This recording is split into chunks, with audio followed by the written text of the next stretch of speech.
மேடையில் அமர்ந்திருக்கும் பெரியவர்களுக்கும் இங்கே வெளியே தந்திருக்கும் அனைவருக்கும் ஊடக நண்பர்களுக்கும் என்னுடைய அன்பான வணக்கங்கள். லதா அவர்கள் ஒரு நல்ல மனைவியா, ஒரு நல்ல தாயா, பேர குழந்தைங்களுக்கு ஒரு நல்ல பாட்டியா தன்னுடைய லௌகிக கடமைகளை சிறப்பாக செய்து கொண்டு இப்போ இந்த செல்போன் யுகத்தில் இளைஞர்கள் ஏன் சில பெரியவர்கள் கூட நம்ம பாரத நாட்டின் மகோன்னதமான சம்பிரதாயம், அதோட கலாச்சாரம், அதோட அருமை பெருமையெல்லாம் அவங்களுக்கு தெரியாமலேயே அதை பற்றி ஒரு அறிவு இல்லாமலேயே ஒரு வெஸ்டர்ன் கல்ச்சருக்கு அப்படியே இளைஞர்கள் போயிட்டு இருக்காங்க.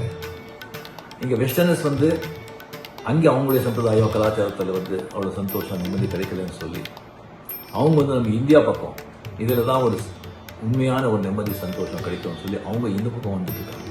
லைக் மெடிடேஷன், யோகா, இயற்கையான வாழ்க்கை, அந்த மாதிரி.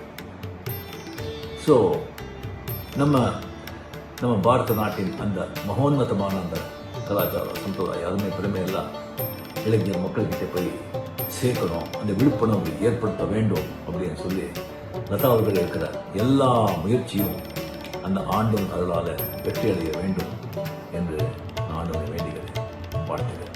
நன்றி, வணக்கம். தனியாக நான் அப்படி கூப்பிடுறதுக்கு வெயிட் பண்ணிட்டு இருந்தேன். அவர் வந்தது நான் கவனிக்கல.